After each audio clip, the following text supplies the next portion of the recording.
Hello everyone, this is Dinesh. I welcome you all once again in our YouTube channel Azad high school. Azad high school की online classes में आज एक बार फिर से आपका स्वागत करता हूं।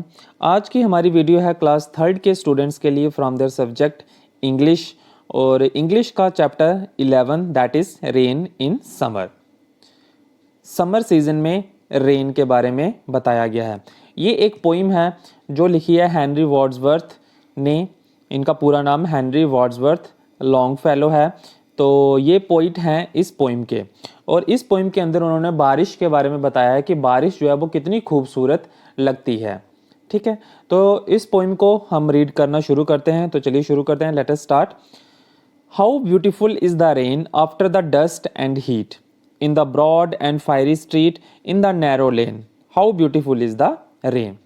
तो पोइट यहाँ पे क्या कह रहे हैं कि बारिश जो है वो कितनी खूबसूरत लगती है। जब वो बारिश होती है, जब बारिश की बूंदें धरती के ऊपर पड़ती हैं तो कितनी खूबसूरत लगती हैं वो। क्यों? After the dust and heat in the broad and fiery street in the narrow लेन।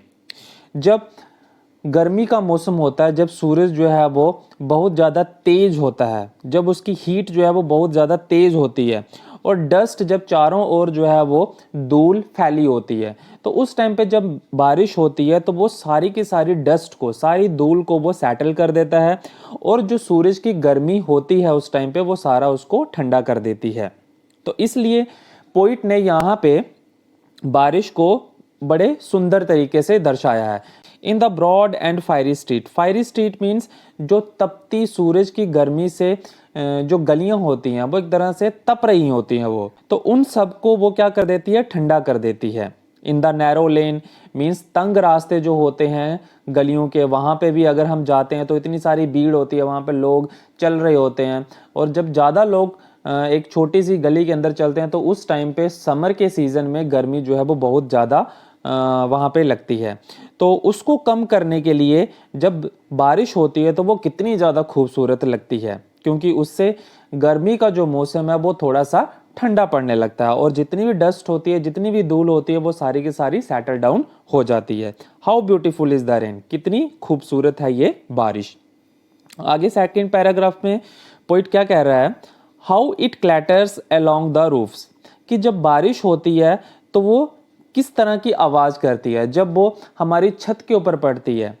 ठीक है, बारिश जब होती है तो छत के ऊपर जब उसकी बूंदें पड़ती है तो वो किस तरह की आवाज़ करती हैं। क्लैटर्स का मीनिंग होता है आवाज़ करना, कि बहुत सारी चीज़ें जब एक दूसरे के साथ टकराती हैं तो उस तरह की जो आवाज़ आती है वो बारिश के बरसने पे आती है।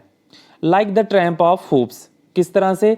जैसे कोई घोड़ा। ट्रैम्प ऑफ हूप्स क्या होता है? जब कोई घोड़ा चलता है तो उसकी नाल जो होती है जब वो ज़मीन के साथ टकराती है तो उस टाइम पे जो साउंड आती है, उस तरह की आवाज़ जो है वो बारिश के होने पे होती है जब वो हमारे घर की छत के ऊपर वो पड़ती है।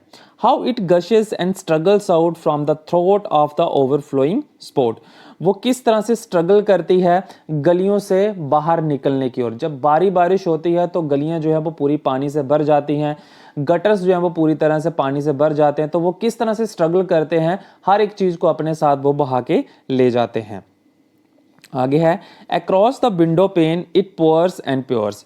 जब बारिश होती है तो आपने देखा होगा कि हमारी जो घर के, हमारे जो रूम्स की जो विंडोज़ होती हैं, जो खिड़की होती हैं, उसके ऊपर जब बारिश की बूंदें पड़ती हैं तो वो किस तरह से दिखती हैं। तो यहाँ पे जो पोइट हैं उसको ये वाला जो सीन है वो बहुत ज़्यादा मैस्मराइजिंग लग रहा है। उसको बारिश की बूंदें जब खिड़की के ऊपर पड़ रही हैं, जब विंडोज़ के ऊपर पड़ रही हैं, तो वो उसके मन को बहुत ज़्यादा बहा रही हैं।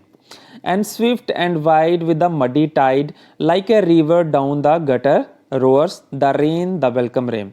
और पोइट क्या कह रहा है कि जब बारिश होती है तो गटर्स जो हैं वो एक तरह से नदी की तरह लगने लगते हैं, क्योंकि गटर्स जो होते हैं वो नैरो होते हैं, वो छोटे होते हैं, लेकिन जब बारिश होती है तो वो पूरे के पूरे गटर्स जो हैं वो पानी से भर जाते हैं, और जब पानी से भर जाते हैं तो वो पूरी तरह से एक तरह से रिवर की तरह दिखते हैं, जिसके अंदर पूरी की पूरी मड जो है वो फ्लो कर रही होती है। तो like a river down the gutter roars the rain the welcome rain. और यहाँ पे पोइट बारिश से इतना ज़्यादा मैस्मराइज है, इतना ज़्यादा खुश है कि वो उसका स्वागत जो है वो अपनी बाजुएं खोल के करता है। तो यहाँ पे पोइट ने गर्मी के मौसम में जो बारिश होती है उसको एक तरह से बड़े खूबसूरत तरीके से उसको प्रकट किया, उसको दर्शाया है अपने इस पोइम के अंदर। तो ये थी हमारी बहुत ही छोटी सी पोइम थी जिसको लिखा था हेनरी वर्ड्सवर्थ लॉन्गफेलो ने, जो थी about the rain in the summer. आगे चलिए बढ़ते हैं इसके कॉम्प्रीहेंशन पार्ट की ओर।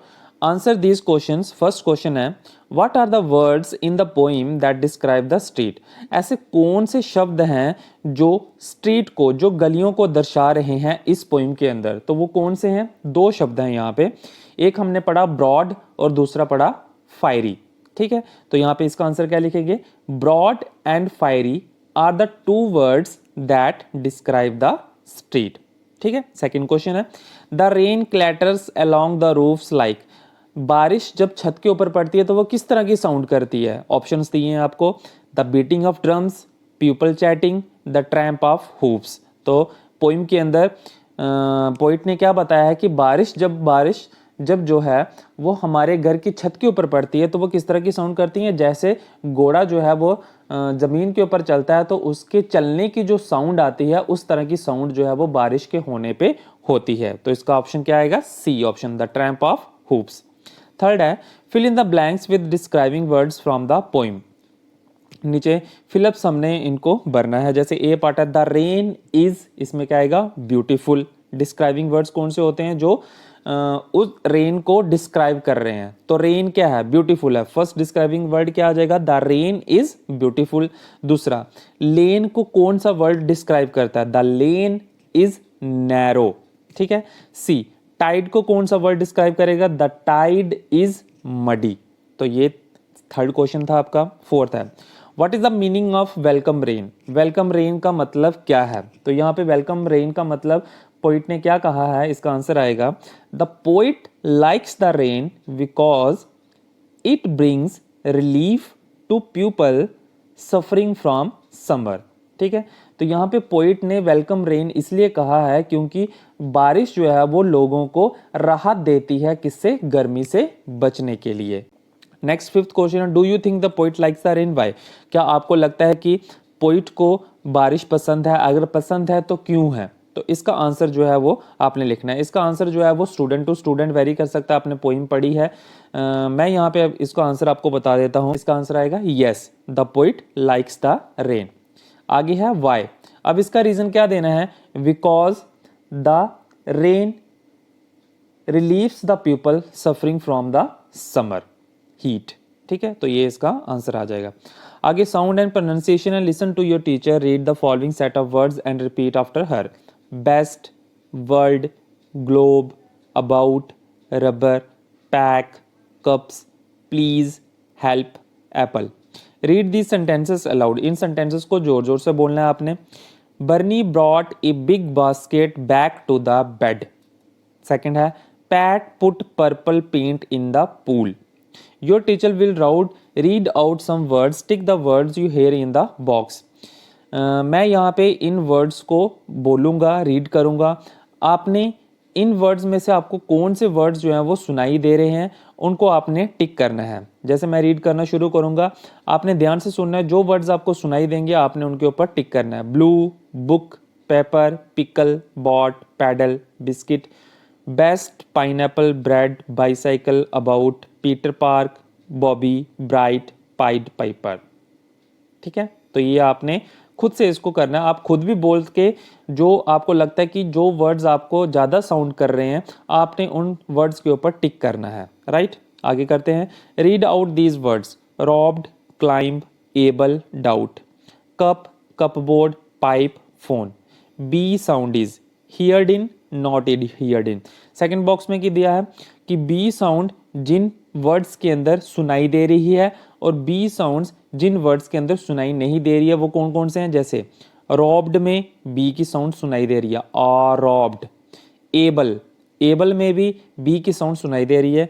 और दो वर्ड्स वो हैं जिनमें बी की साउंड सुनाई नहीं दे रही, जैसे क्लाइंब। ठीक है, यहाँ पे बी की साउंड जो है वो नहीं आ रही है। क्लाइंब सिर्फ क्लाइंब तक ही रहता है लेकिन बी इसके अंदर है बट वो साउंड नहीं कर रहा है। उसी तरह डाउट।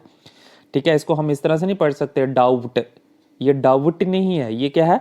डाउट, बी जो है वो साइलेंट है। तो कुछ वर्ड्स ऐसे होते हैं जिनमें बी साइलेंट होता है और कुछ वर्ड्स ऐसे होते हैं जिनमें बी साइलेंट नहीं होता है। अब दूसरा है पी की साउंड वाले वर्ड्स। अब यहाँ पे cup, cup board, pipe, phone, इस तरह से वर्ड्स हैं। अब इसमें दिया है पी की साउंड किन वर्ड्स में आ रही है, पी जो है वो किन वर्ड्स में एब्सेंट है। देखते हैं कप, कप में पी की साउंड आ रही है, एंड पाइप, पाइप में भी पी की साउंड जो है वो प्रोड्यूस हो रही है। लेकिन अब यहाँ पे दो और वर्ड हैं जिसमें पी की साउंड जो है वो नहीं सुनाई दे रही है। तो जैसे है कप बोर्ड, ठीक है, फोन, फोन में ये हम फोन नहीं कह सकते हैं, इसके PHON, ये क्या है, फोन है। तो यहाँ पे पी जो है वो साइलेंट है। तो कुछ वर्ड्स ऐसे भी होते हैं जिसमें पी साइलेंट होता है और कुछ वर्ड्स ऐसे होते हैं जिसमें बी साइलेंट होता है। अब हमने B3 प्रैक्टिस दी है, practice speaking these words, in words को हमने बोलना है। जैसे साइलेंट बी, अब जो फर्स्ट कॉलम है इसमें बी जो है वो साइलेंट है, मीन्स वहां पे बी की साउंड आपको सुनाई नहीं देगी जब आप इन वर्ड्स को प्रोनाउंसिएट करेंगे। लेकिन सेकंड कॉलम में पी जो है वो साइलेंट है, अब इसमें पी की साउंड आपको सुनाई नहीं देगी। जैसे लैम्प, थंब, डम्प, प्लम्बर, ठीक है। और दूसरे में क्या है, रिसिप्ट, फोटो, थॉमसन, साइकोलॉजी। तो इसमें ये बी साइलेंट था और सेकंड कॉलम में पी साइलेंट था। आगे राइटिंग पार्ट है, let's read the following poem carefully and find out how the poet wrote it. Hungry frog, ये क्या है, टाइटल ऑफ द पोइम है। जब भी कोई पोइम शुरू होती है तो उसको एक टाइटल दिया जाता है, उसका एक मेन नाम दिया जाता है जिसको हम क्या बोलते हैं, टाइटल बोलते हैं। जैसे हम मूवीज देखते हैं तो मूवी का एक टाइटल होता है कोई भी जो हमें दिखाई देता है। जैसे दंगल हो गया तो दंगल क्या है, टाइटल ऑफ द फिल्म है, ठीक है। इसी तरह से अब यहाँ पे एक स्टोरी है हंग्री फ्रॉग, हंग्री फ्रॉग क्या है, वो उसका टाइटल है, वो उसका टाइटल दिया हुआ है। आगे दिया है लिटिल हंग्री फ्रॉग, वो उसका क्या दिया है, description about the subject, subject के बारे में, फ्रॉग के बारे में छोटे सा डिस्क्रिप्शन दिया गया है। लिटिल हंग्री फ्रॉग, फ्रॉग क्या है, हंग्री है, भूखा है। उसके बाद resting on lily pad, what is the subject doing, यहाँ पे थर्ड लाइन में क्या दिया है कि सब्जेक्ट जो है वो क्या कर रहा है, मीन्स फ्रॉग जो है वो क्या कर रहा है, वो क्या कर रहा है, रेस्ट कर रहा है ऑन ए लिली पैड।